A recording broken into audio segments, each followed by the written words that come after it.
বালিয়া রামনগর গোপালপুর কাবিলপুর কাবিলপুর, ও বালিয়া রামনগর গোপালপুর কাবিলপুর কাবিলপুর, ও বালিয়া রামনগর। আসেন আসেন দাদারা, বলুন কোথায় যাবেন? বলছি দাদা, আপনাদের এখানে মোড় মানে ছোটখাটো কোনো বাজার টাইপের জায়গা আছে? হ্যাঁ আছে তো, এই যে সামনে বালিয়া মোড়। আচ্ছা, আপনি যে মোড়টার নাম বলছেন, সে মোড়ের আশেপাশে কোনো ঘনবসতি গ্রাম ট্রাম আছে? হ্যাঁ, গ্রামই গ্রাম। মোড়ের আশেপাশে শুধু গ্রাম আর গ্রাম। আপনারা কত গ্রাম নেবেন? আবদালপাড়া, নয়না, কুঠিপাড়া, ভাটাপাড়া, গাদি সবই গ্রাম। আচ্ছা বলছি, এই বালিয়া মোড়ে কোনো ঘর ভাড়া পাওয়া যাবে?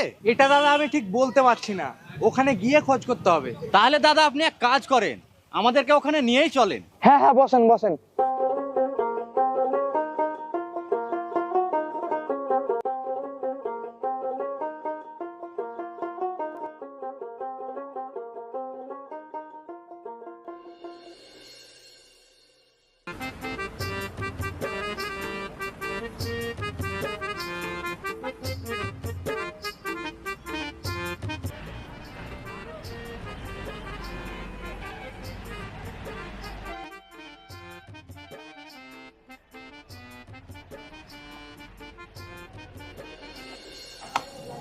নামেন দাদারা, চলে এসেছি বালির মোড়।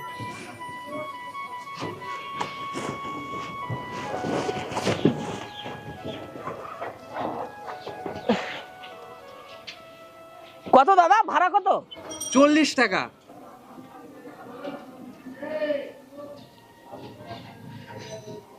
নিন দাদা।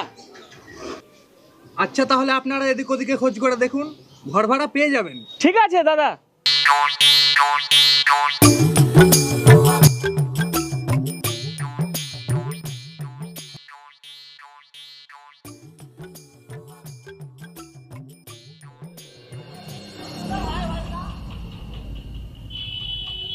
হ্যাঁ বলুন। দাদা অনেক খোঁজে খোঁজে আপনার কাছে আসলাম, ঘর ভাড়া পাওয়া যাবে? হ্যাঁ পাওয়া তো যাবে, কিন্তু আপনাদের পরিচয় কি? আপনারা কোথা থেকে এসেছেন আর কাজই বা কি করেন? দাদা আমরা একটা সরকারি দপ্তর থেকে এসেছি। এই যে আমাদের অনেক জিনিস ব্যবহার করার ফলে আমাদের অনেক ভুলের কারণে পরিবেশ আজ অনেক দূষিত হয়ে যাচ্ছে। সেই জন্য আমাদের সমাজে অনেক অসুখ বাসা বাঁধছে, অনেক বড় বড় রোগে বহু মানুষ আক্রান্ত হচ্ছে। সেই সব রোধ করার জন্যই আমরা সব মানুষকে বোঝাতে এসেছি কি করলে আমাদের ক্ষতি কম হবে, কি করলে আমাদের পরিবেশ ভালো থাকবে। সেই জন্য ধরেন আমাদেরকে ওই 10-15 দিন মতো থাকতে হবে। এবার আমরা 10-15 দিন থাকবো। আমরা তো ধরেন আর রাস্তায় থাকতে পারি না, সেই জন্যই একটা ঘর খুঁজছিলাম আর কি। সেসব তো সবই বুঝলাম, কিন্তু 10-15 দিনের জন্য ঘর ভাড়া দিই কি করে বলুন তো? না না, কমসে কম 1 মাসের নিচে আমি কোনো ঘর ভাড়া দিতে পারবো না। আরে দাদা, আপনি চিন্তা করছেন কেন? আমরা থাকবো 10-15 দিন, কিন্তু ভাড়া আমরা আপনাকে ওই 1 মাসেরই দেব। ও নিয়ে আপনাকে কোনো চিন্তা করতে হবে না, আপনার ভাড়া কত তাই বলুন। কয়জন আছেন আপনারা? 4 জন। 4 জন? ওই 6,000 টাকা দিবেন, কিন্তু দাদা অ্যাডভান্স আমাকে 4,000 টাকা লাগবে। আচ্ছা আচ্ছা, আপনি যা বলবেন তাই হবে। আগে ঘরটা তো দেখান। আসুন, ভেতরে আসুন।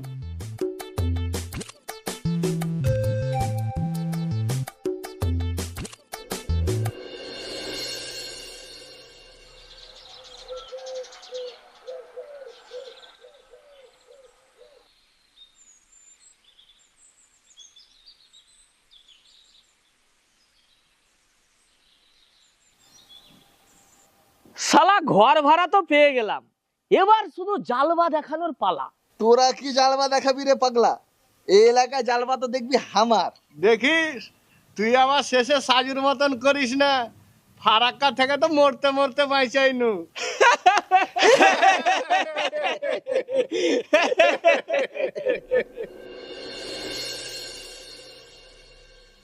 আসেন আসেন ভাই সব, শুনেন আমার কথা। আমার কাছে পাবেন এমন ওষুধ, সারবে সব ব্যথা। দাদা ডাক্তারের কাছে গেলে শেষ হবে টাকা, আমার কাছে 10 টাকায় সব রোগ হবে ফাঁকা। দাদা পেটের গ্যাস, বুকের জ্বালা, এই ওষুধটি খান, গ্যাস নিজেই বলবে চল বাবারে দাদা এখান থেকে তাড়াতাড়ি পালা। কাশি যদি বকে বসে ঢোল বাজায়, এই ওষুধটি খান দাদা, কাশি পালাবে লস যায়। দাদা চুল পড়ে যায় মাথায় এইরকম ফাঁকা, আমার কাছে একটি তেল আছে, প্রতিদিন গোসল করার পর লাগাবেন, মাথা হবে এইরকম ঢাকা। দাদা আপনারা হয়তো ভাবছেন যে আমরা ওষুধ বিক্রি করছি আর আমার মাথা কেন ফাঁকা। দাদা আমি ওয়াদা করেছি জীবনে রাখবো না আমার মাথা এরকম চুলে ঢাকা। দাদা আপনার বউ খ্যাস খ্যাস করে সব সময় ঝগড়া করে, আপনার কথা বউ না শুনে বউ না বোঝে। আমার এই ওষুধটি আপনার বউকে দিনে একবার করে খাওয়াবেন, আপনার বউ সব সময় আপনার কথা শুনবে, আপনার সংসার সুখে যাবে মজে। এ দাদা রাতে ঘুম নাই, সকালে করি হাই হাই। এই ওষুধটি খান, গ্যারেন্টি ঘুম আসবে ভাই। হাঁটুর ব্যথা, কোমরে ব্যথা, দাদা আমার এই ওষুধটি খেলে 70 বছরের দাদু বিছানা থেকে লাফিয়ে উঠে বলবে, এ নাতি আমি লাজবো কথা। দাদা মরার আগের সব রোগ সারে, আমার ওষুধ খেলে দাদা মানুষ মরতেও দেরি করে। দাদা যেই রোগ ডাক্তার বলে এইটা কঠিন, আমার ওষুধে সেই রোগ পাতলা টিন, কাইটা ফেলে দেবো। বাবা আপনার কাছে কোনো দাঁতের ওষুধ আছে কি? আমার দাঁতে খুব ব্যথা। এ দাদু দাঁতটা ঘড়ির কাঁটার মতো টিকটিক করে নড়ছে। হ্যাঁ হ্যাঁ বাবা। আপনি মাংস চিবাইতে পারেন না, হাড্ডি চিবাইতে পারেন না, ব্যথা করে দাঁতের গোড়া দিয়ে যখন তখন রক্ত বেরোয়। দাদা আপনি আমার কাছে 5টি মিনিট বসবেন, ঘড়ি ধরবেন 1 থেকে 5 মিনিট, আমি আপনার এমন একটি তেল দিয়ে পুকটি মাইরা দিব, এমন একটি তেল দিয়ে আপনার দাঁতের গোড়ায় এমন একটি মেডিসিন লাগাইয়া দিব দাদা, 5 মিনিটের মধ্যে যদি আপনি আরাম না পান, আপনি আমাকে বলবেন আপনি আমাকে ওষুধটি খারাপ দিলেন দাদা, আপনার বাজারের ভেতরে আমি মাথা পেতে আপনার জুতোর বাড়ি খেয়ে এখান থেকে চলে যাব দাদা। ভাই আমার 5 দিন থেকে হাগা হয় না, তোমাদের কাছে হাগার ওষুধ আছে কি? সব আছে দাদা, আমার কাছে এমন মেডিসিন, কোন দাদা যদি বলে আমার পেটের ভেতরে পায়খানা গুটি গুটি হয়ে গেছে, সকালে বিড়ি না খেলে পায়খানা ক্লিয়ার হয় না, সেই দাদাকে বলবো আমার ব্যাগের ভেতরে এমন একটি মেডিসিন আছে, গাছগাছরা দিয়ে আপনাকে এমন একটি মেডিসিন বানাইয়া দিব দাদা।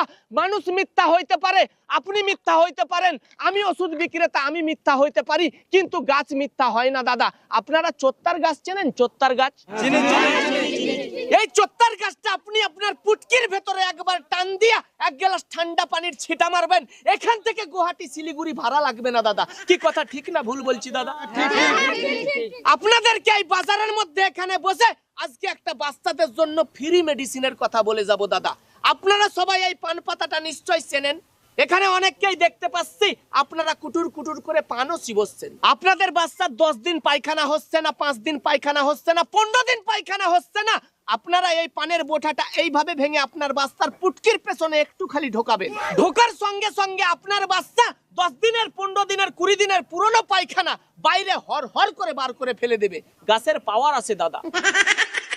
এই ধুতুরা গাছ চেনেন দাদা? ধুতুরা গাছ, এই ধুতুরা গাছের একটুখানি পাতা আপনাকে খাওয়াইয়া দিব, আপনি ভালো মানুষ পাগল হইয়া উল্টা পাল্টা কথা বলিবেন দাদা। এই রকম গাছের পাওয়ার আছে দাদা। দাদা মানুষে মানুষে দুশ্মনী করি, আপনি মানুষটা খারাপ হইতে পারেন, আমি মানুষটা খারাপ হইতে পারি, কিন্তু এই গাছ মোহন আল্লাহ রব্বুল আলামিন বানাইছে, এই গাছ কোনোদিন মিথ্যা হবে না। এই গাছগাছরা দিয়ে আপনাকে ওষুধ বানাইয়া দিব, আপনার পেটের ভেতরে যত রোগ ব্যাধি আছে আপনি শুধু আমার একবার এই মেডিসিনটি খাবেন দাদা। ওষুধটি খাওয়ার পরে ঠান্ডা পানি পেট ভর্তি করে রাত্রিবেলা আরামে ঘুমাবেন, সকালবেলা ল্যাট্রিনে যাবেন, ভর ভর করে 3.5 কেজি পায়খানা করবেন, আপনার পেট সাফা হয়ে যাবে দাদা। এর থেকে কিরা কসম আমি আর দিতে পারবো না দাদা। এই বাজারের ভেতরে আমি আমার গাল পেতে দিব, আপনি আমাকে আপনার চপ্পলের বাড়ি মেরে নেবেন দাদা। সারপাকিয়া, মঙ্গলকোট, কেশপুর, গুয়াহাটি, খাটমারি, পটলমারি, চন্দন বাজার, এদিকে যদি আপনাদের মুর্শিদাবাদের কথা বলেন, পুরো মুর্শিদাবাদে আমার নাম আছে দাদা। আমি আজ 20 বছর ওষুধ বিক্রি করছি দাদা। আমার বাবা ওষুধ বিক্রি করেছে 60 বছর, আমার দাদু ওষুধ বিক্রি করেছে 80 বছর, তার ছেলে আমি টিঙ্কু এই ওষুধ বিক্রি করতে করতে অর্ধেক বয়স পার করে দিলাম দাদা। আমি মানুষের মাঝে কোনো ঝুট্টা ওষুধ বিক্রি করি না দাদা। আমি 1 টাকা লাভ করব, আপনাকে বলে কয়ে লাভ করব দাদা। নতুন বছর শুরু হয়েছে দাদা, বছরের প্রথম মাস আমি এই ওষুধটি বিক্রি করি অন্য জায়গায় 100 টাকা, উপরের 50 টাকা বাদ দিয়ে আমি এই ওষুধটির দাম রাখছি মাত্র 50 টাকা। যে যে নেবেন হাত বাড়াবেন, আপনাকে ওষুধটি দিয়ে দেব। ওষুধের পাওয়ার আছে দাদা। এ ভাই সবার কাছে ওষুধটি নিয়ে যা, দিয়ে যে যে চাই তাকে তাকে দিয়ে দে।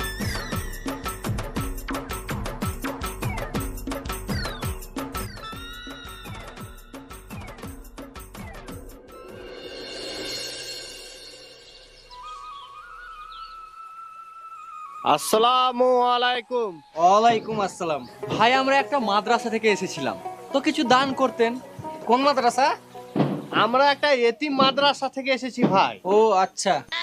আরে লেখেন না, আপনি ভাইয়ের নামে 100 টাকা লেখেন। ভাই খুব ভালো, ভাইকে দেখেই মনে হচ্ছে ভাই খুব দানি লোক।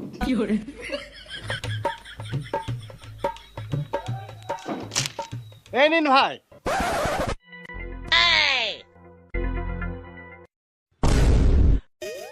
আচ্ছা আসছি ভাই। আসসালামু আলাইকুম। ওয়ালাইকুম আসসালাম।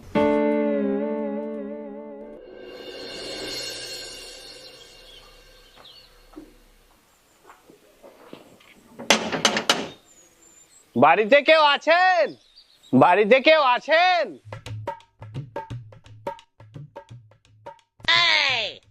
আসসালামু আলাইকুম। ওয়ালাইকুম আসসালাম। জি বলেন। ভাই আমরা একটা মাদ্রাসা থেকে এসেছি, তাই মাদ্রাসার উন্নতিকল্পে যদি কিছু দান করতেন।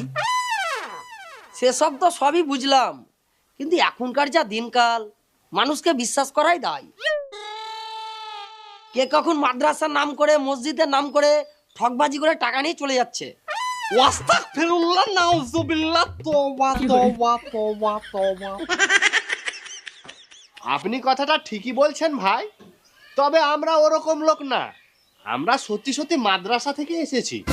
আরে এইরকম তো সবাই বলে যে আমি সত্যি সত্যি মসজিদের জন্য এসেছি, মাদ্রাসার জন্য এসেছি, কিন্তু এখনকার দিনে মানুষ যেভাবে বাটপাটি করে বেড়াচ্ছে তা আমি বিশ্বাস করব কি করে? আপনার কথা আমরা বুঝতে পারছি, কিন্তু সবাই তো আর সমান না। এই যে দেখুন, আমাদের কাছে আমাদের মাদ্রাসার হ্যান্ডবিলও রয়েছে। ওই দেখি, এখানে যে ফোন নাম্বারগুলো দেওয়া আছে এগুলো কার? এখানে আবার আপনাদেরই নাম্বার বসিয়ে রাখেননি তো? ফোন করলে ফোন লাগবে। হ্যাঁ হ্যাঁ ভাই, এগুলো আমাদের মাদ্রাসার সেক্রেটারি সভাপতির নাম্বার। আপনার বিশ্বাস না হলে আপনি একবার ফোন করে জেনে নিন। সে তো আমি করবই। এইভাবে আমি অনেকবার ঠকেছি, না জেনে বুঝে আমি আর কোনো জায়গায় কোনো কিছুই দান করছি না।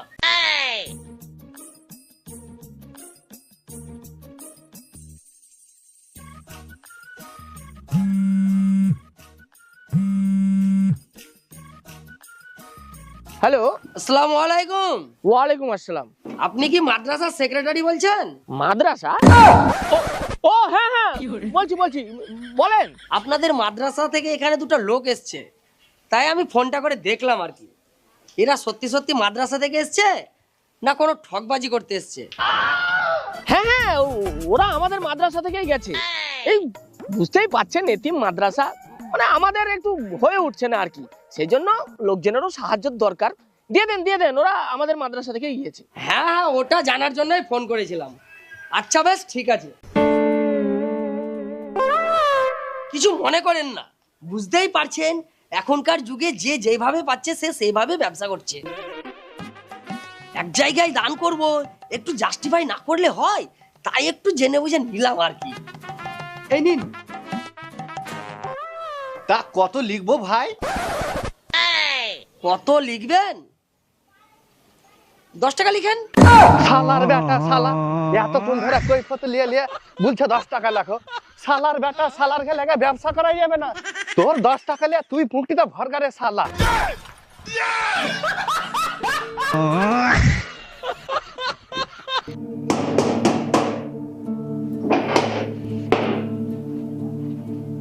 মা, এক গ্লাস জল হবে?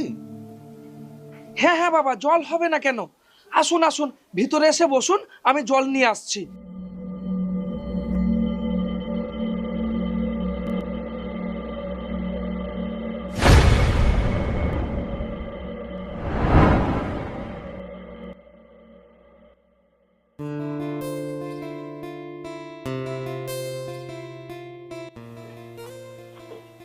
এই নিন বাবা।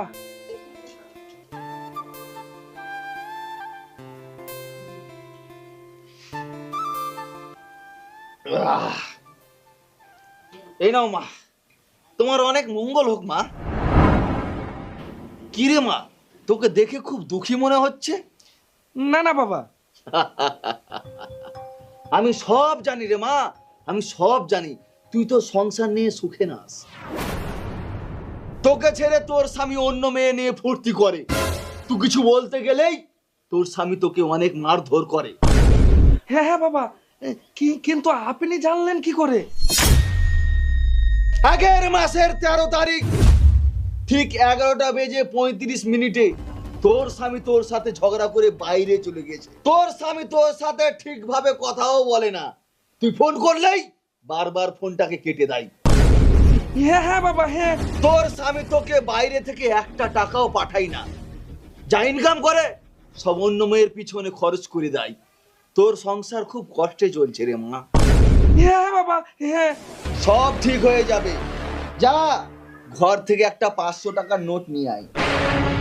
চিন্তা করিস না রে মা, আমি তোর 1 টাকাও নেব না। যা নিয়ে আয়। হ্যাঁ বাবা।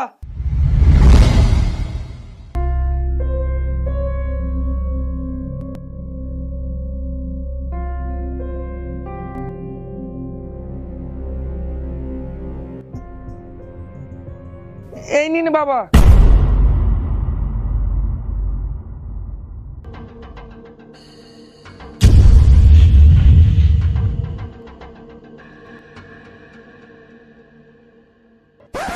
এই নে মা,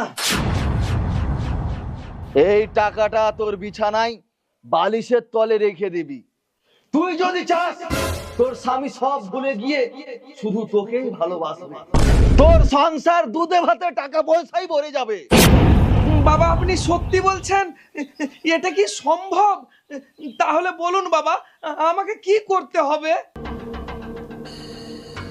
সব সম্ভব রে মা, সব সম্ভব। তোর ঘরে কিছু সোনার গয়না আছে?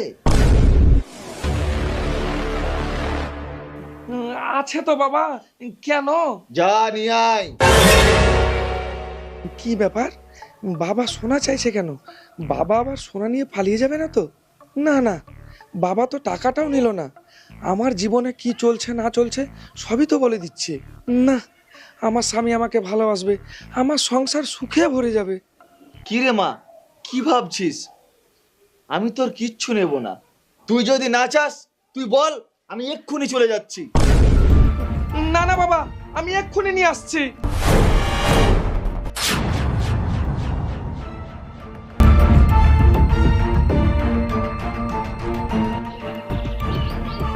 এই নিন বাবা।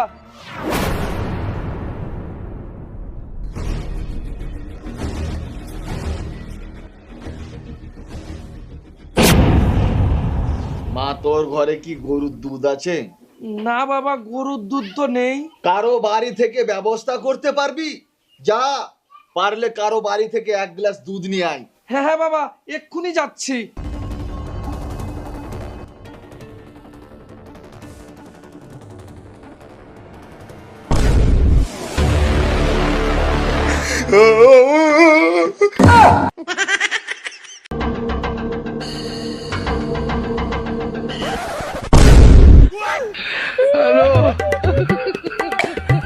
হায় হায় হায়, এ আমার কি হলো গো?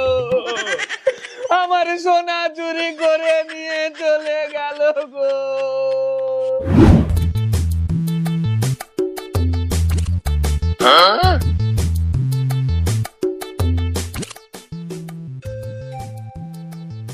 কি ব্যাপার রে? রাহুল কই? রাহুল এখনো আসেনি নাকি?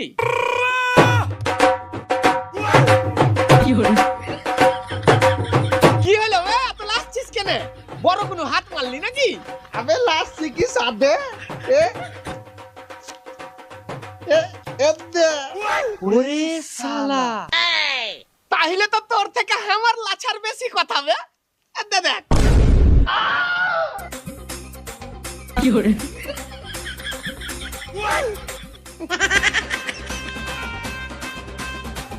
যা শালা, তোর কি আবার কি হলো বে? তোরা কি ভাবছিস তোরাই খালি ভালো ইনকাম করে এসছিস আর আমরা কি খালি হাতে এসছি? দেখ এরে শালা, এরকম চলতে থাকলে আমরা কার কি দেখি? আবে আমি কি বলি শুন, নতুন এলাকা, ভালো ইনকাম, তাড়াতাড়ি সবাইকে ঠকিয়া লুটালিয়া পালিয়ে যেতে হবে। হ্যাঁ হ্যাঁ ভাই, তুই ঠিকই বলেছিস। চল চল, তাড়াতাড়ি সবাই গা ধুয়েলে, তারপরে একসাথে পয়সা টাকা গেলা তো আবার ভাগ করতে হবে। হ্যাঁ হ্যাঁ, চল চল ভাই, তাড়াতাড়ি চল। ও মা, ছেড়ে দাও আমাকে, আমার কিচ্ছু হয়নি, তোমরা ছেড়ে। আরে আমি তো সবাইকে মেলা দিন আগে থেকে বলছি যে এই মেয়েকে ভূতে বস করে রেখেছে। হ্যাঁ হ্যাঁ দাদা, তুমি ঠিকই বলেছো। এ মেয়েকে ভূতে না বস করে রাখলে উল্টা পাল্টা কাজ করে বেড়ায়। তো তোরা সবাই কি ভাবছিস এরকম গাছে বাঁধে রেখে তো আর কোনো সমস্যার সমাধান হবে না? এর তো কোনো ব্যবস্থা নিতে হবে। ছেড়ে দাও, তোমরা আমাকে ছেড়ে দাও। দাদা, ভূত তারা বাবাকে খবর দিয়েছি, কিছুক্ষণের মধ্যেই চলে আসবে। ও তো বাবা চলে এসছে। এই দেখে দেখে দেখে, দূরে দূরে দূরে, সাইডে সাইডে সাইডে সাইডে সাইডে, দূরে দূরে দূরে, সাইডে।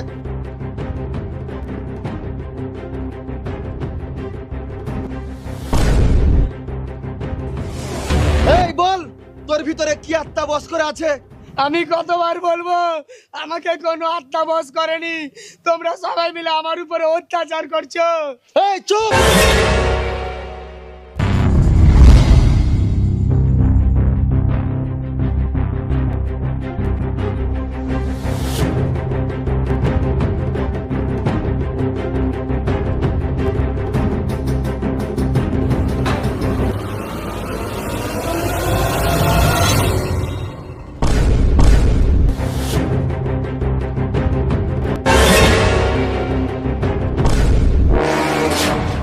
জয় বাবার জয়, জয় বাবার জয়, জয় বাবার জয়, জয় বাবার জয়, জয় বাবার জয়, জয় বাবার জয়, জয় বাবার জয়। বাবা, বাবা আমায় একটু আশীর্বাদ করুন বাবা। বাবা আমায় একটু আশীর্বাদ করুন বাবা। এই তোমরা সব দূরে সরে যাও, সব দূরে সরে যাও। আমি সাফ সাফ দেখতে পাচ্ছি এই মেয়েটাকে যে আত্মায় বশ করেছিল, সেই আত্মা এই মেয়েটার শরীর থেকে বেরিয়ে বাবার শরীরে প্রবেশ করেছে।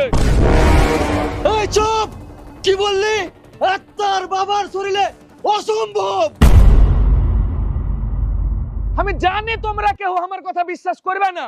বিশ্বাস করবে না তো দাঁড়াও, এক্ষুনি প্রমাণ করে দিচ্ছি। এই গ্লাসটা এখন কি আছে? ফাঁকা। এবার সবাই দেখো, এরপরে বাবা নিশ্চয় মনে মনে কিছু একটা মন্ত্র পড়েছিল, ইরিং বিরিং চিরিং চা প্রজাপতি উড়ে যা। আমি সেটাও পড়নু না। এর দেখো,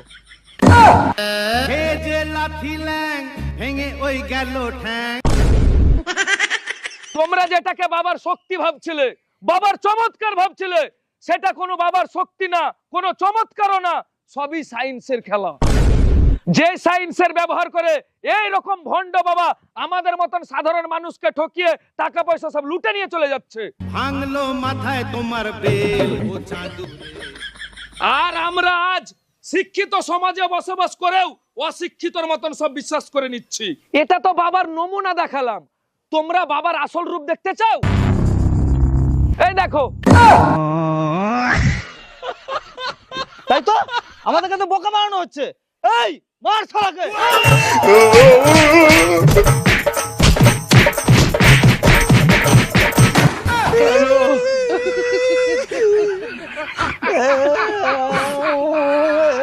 তোমরা হয়তো জানো না, ই একলাই লয়, এর একটা টিমও আছে যারা নানান ভেষে নানান ভাবে মানুষকে ঠকিয়ে বেড়াইছে।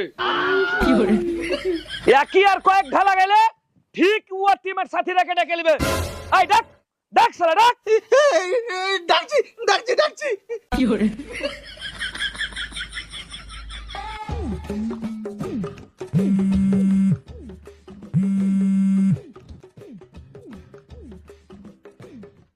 হ্যালো ভাই, এক জায়গায় আমি খোঁজ পেনু, ওখানকার লোকজন হেভি দান করছে। তো তোরাকে আমি হোয়াটসঅ্যাপে লাইভ লোকেশন শেয়ার করে দিচ্ছি, তো তোরা ওই লোকেশন দেখে তাড়াতাড়ি চলে আয়।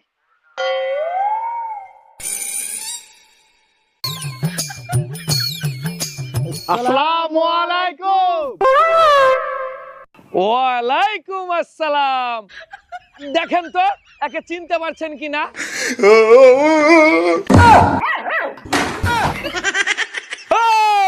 মার শালাকে।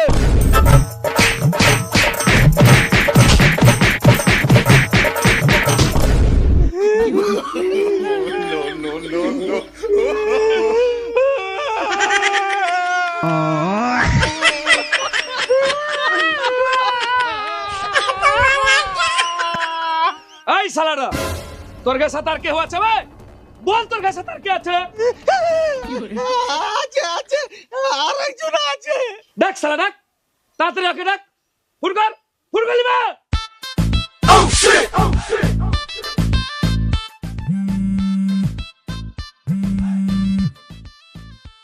হ্যালো ভাই, তোকে একটা লোকেশন শেয়ার করেছি, ওইখানে একটা লোকের বাচ্চা 10 দিন থেকে হাগা হয় না। তো তুই যদি ওর হাগা ভাই করতে পারিস, তাহলে তুই যা চাবি তাই পাবি। তো তুই ওই লোকেশন ধরে তাড়াতাড়ি চলে আয়। দাদা চিল্লে চরি না চিল্লে খড়ি, এমন দেব বড়ি খেলেই দাদা হাগা হবে সরসরি। এ দাদা, এখানে নাকি কার বাচ্চা 10 দিন থেকে পায়খানা করছে না? হ্যাঁ দাদা, কিন্তু একটা বাচ্চা না, 3টে বাচ্চা। 15 দিন থেকে পায়খানা করছে না, একটু দেখেন তো।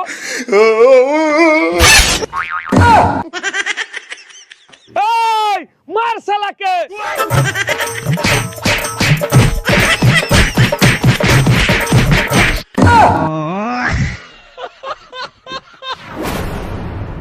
আমাদের এই ভিডিওটি কোনো ধর্মকে ছোট দেখানোর উদ্দেশ্যে বানানো হয়নি। ভিডিওটির মধ্যে এটাই বোঝানোর চেষ্টা করা হয়েছে যে এইরকম ঘটনা আমাদের সমাজে প্রতিনিয়ত ঘটে চলেছে। কিছু শ্রেণীর লোক ধর্মকে ব্যবসার দরজায় নিয়ে এসে সাধারণ মানুষকে ঠকিয়ে চলেছে। ধর্ম মানুষের বিবেক জাগানোর জন্য, ব্যবসার লাইসেন্স নয়। যারা ধর্মের নাম ভাঙিয়ে, ভয় দেখিয়ে, অলৌকিকতার গল্প শুনিয়ে সাধারণ মানুষের পকেট কাটে, তারা ধর্মের সেবক নয়, ধর্মের কলঙ্ক। ধর্ম শেখায় মানবতা, সততা আর ন্যায়, কিন্তু কিছু মানুষ ধর্মকে বানিয়েছে দোকান। দোয়া আছে কিন্তু দয়া নেই, মুখে ভক্তি আর কাজে প্রতারণা।